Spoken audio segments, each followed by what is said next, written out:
ያለፉት 4 ዓመታት ምርቅና ፍትፍት ነበረ። እንደው አልጋ ባልጋ አበባ ብቻ እየተከልን ችግኝ ብቻ እየተከልን ያለፍንበት ጊዜ አይደለም። ምርቁና ፍትፍቱን ለይቶ ማየት ያስፈልጋል። ምርቅ የምንለው እህል ብለን ዘርተን ከእህል ጋር የሚበቅል እሾህ ማለት ነው። ስንዘራው እህል ነው፣ ሲበቅል ግን እሾህ ይሆናል። ፍትፍት ብቻ አልነበረም፣ ድል ብቻ አልነበረም፣ ልማት ብቻ አልነበረም፣ ምርቅም አለ። ስንዘራው ስንዴ የነበረ ግን እሾህ ሆኖ የበቀለ ጉዳይም አለ። ይህንንም ማየት ጠቃሚ ይሆናል። በምሳሌ ለመገንዘብ ፍትፍት ከነበረው የ4 ዓመት ጉዞ ውስጥ አንዱ የአረንጓዴ አሻራ ነው። የአረንጓዴ አሻራን ብዙ ሰዎች ችግኝ ከማፍላትና ከመትከል ጋር ብቻ ነው የሚያያይዙት። ግን ግሪን ሌጋሲ የመጀመሪያው በምግብ ራስን የመቻል እንቅስቃሴ የመጀመሪያው ስቴፕ የመጀመሪያው ምዕራፍ ነው የነበረው። በግሪን ሌጋሲ ያሳካ ነው አንደኛ ቡና ነው።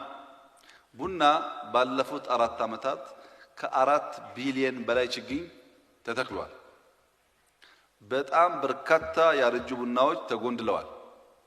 ዘንድሮ እንደሰማችሁት 1.4 ቢሊዮን ዶላር ኤክስፖርት ቡና ልከናል። ቢሊዮን ገብቶ ያውቃል።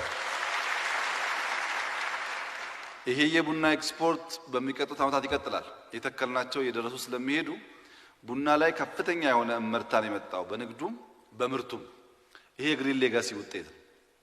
ሁለተኛው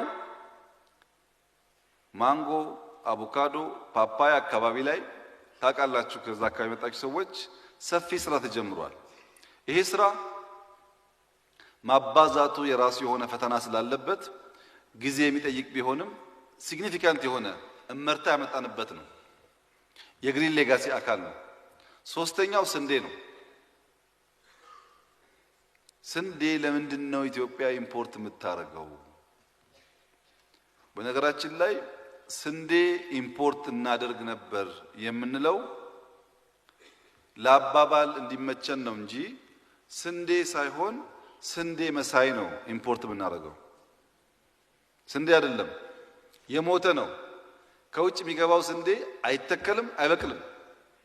ገለው ነው የሚልኩልን። አሁን ለምሳሌ ደብረ ብርሃን የተመረተውን ስንዴ ወለጋ ብንወስደው አንገለውም። የሚዘራ የሚበላ ነው። ከውጭ የምናመጣው ግን እንደዛ አይደለም። የሞተ ስንዴ የሞተ በቆሎ እያመጣን ስንዴና በቆሎ ልንል አንችልም። ስንዴ መሳይ ነበር የምናመጣው።